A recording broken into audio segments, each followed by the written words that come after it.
I was sitting on my balcony, the early evening light brushing against my silk blouse, when my phone buzzed. One message. One little notification. And suddenly, it felt like someone had yanked the ground from under me. "Hey, everyone's here at the barbecue. Wish you could make it." I froze. The words blurred against the warm golden sky. My family, they were all together. Laughing, grilling, passing drinks, probably taking pictures for the group chat I wasn't included in. My heart thumped with a mix of anger, disbelief, and a sting of that old, familiar ache. I rested my hands on the cool metal railing, letting my fingers trace the scratches I'd never bothered to fix. I tried to steady my breathing, counting each exhale. I had worked so hard to carve out a life of independence, to be more than the overlooked daughter, the quiet one who never got invited, never got noticed. Yet here I was, watching them celebrate without me, the invisible girl again. Part of me wanted to lash out, to send a furious reply. But a quieter, older part of me, the Samantha who had survived heartbreaks and betrayals, stayed calm. I sipped my coffee, letting the bitter warmth anchor me. I could feel my pulse in my throat. I hated how small it made me feel, yet I also knew this was the exact moment that would define what I'd do next. It had been the summer before my senior year of high school. The air was sticky with heat, and the smell of charcoal from my parents' last backyard barbecue of the season lingered faintly in the kitchen.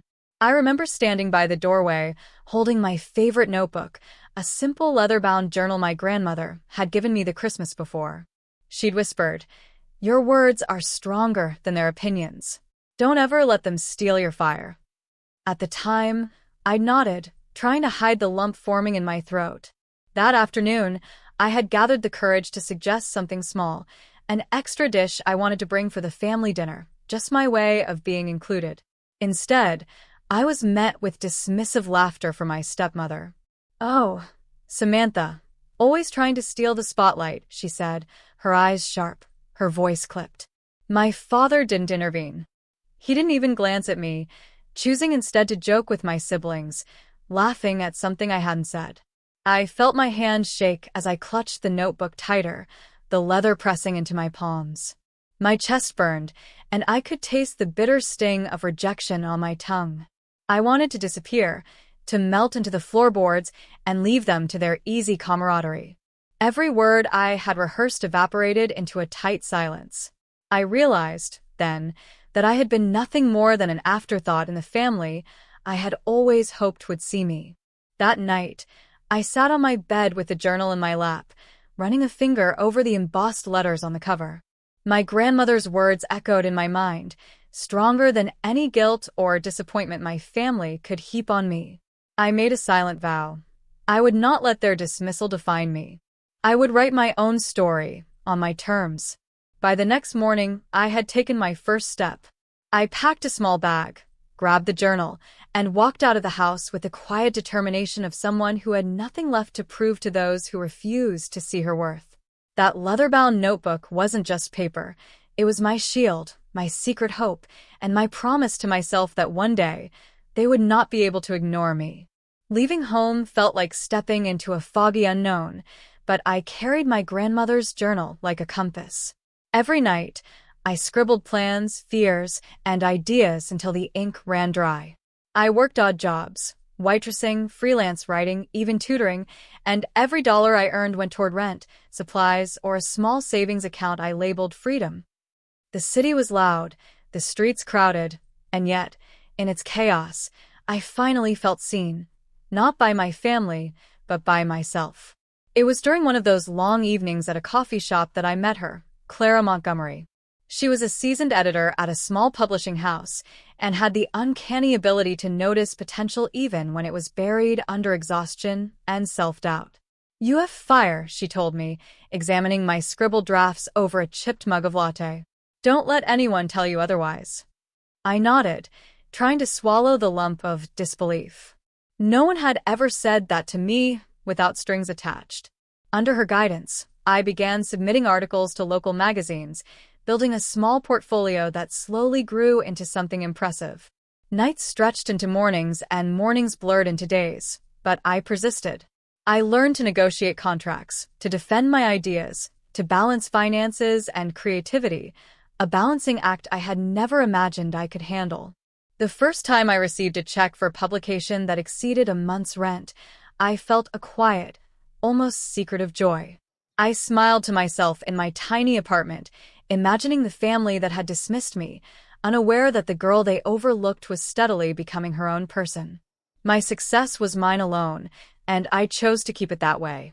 Occasional posts on social media were vague, a photo of a cup of coffee, a skyline at sunset, but no one in my family knew how much I had grown, how much I had fought. Small victories became stepping stones. I landed my first major client, a boutique lifestyle brand that appreciated my vision. Then another. Slowly, I expanded, renting a modest office downtown and hiring a few trusted collaborators. Every time I walked through that door, I felt the weight of independence pressing proudly against my shoulders. I was no longer the girl who hesitated in the doorway, notebook clutched tight. I was a woman who had chosen her life, built it brick by brick, far from the shadows of their expectations. And yet, a quiet part of me held the memory of that summer afternoon, the sting, the shake of my hands, the exclusion. It was fuel, not poison. I had grown stronger because of it. I knew one day they might see me, not the daughter they wanted to shape, but the woman I had chosen to become. The invitation I sent was simple, almost casual. Come by tomorrow afternoon. I'd like to show you something. My father, stepmother, and siblings exchanged confused glances, but curiosity won over. They arrived in the late afternoon, their casual chatter filling the sleek, modern lobby of my downtown office building. I led them through a set of polished glass doors into a space that was entirely mine. Floor-to-ceiling windows let sunlight spill across the room, illuminating abstract art I had collected, each piece a tiny celebration of milestones they'd never acknowledged. My desk, solid oak, was carefully arranged, not a trace of clutter, just a few awards discreetly displayed and the leather-bound journal I had carried for years, lying open. They stopped at the threshold, mouths slightly open, eyes wide. My stepmother's hands clutched her purse, as if it were a lifeline. My father's smile faltered, replaced by something between surprise and guilt. My siblings exchanged uneasy glances, their laughter from yesterday's barbecue nowhere in sight. I let the silence stretch, watching their faces. This was the moment they had never imagined. Me, Samantha Blake, standing fully in the power they had tried to deny me. "Welcome," I said, voice calm but firm, letting the weight of my presence fill the room. "I know you probably expected something different. Maybe a struggling girl, still unsure of herself, still waiting for validation." I paused, letting the words sink in. "I'm not that girl anymore." I motioned toward the awards, the signed contracts framed on the wall. "I run my own publishing and lifestyle consultancy now. We have a staff of 12. Last year, we grossed over $500,000. And yes," I added, letting a small, ironic smile curl on my lips, "I did it without needing anyone to invite me to a barbecue." My father's eyes darted to the framed contracts, disbelief breaking through his usual composure. My stepmother's jaw tightened, a faint tremor betraying her shock. My siblings whispered, caught somewhere between admiration and unease. I walked over to the window, letting them see the city below, the skyline, my empire rising quietly among it.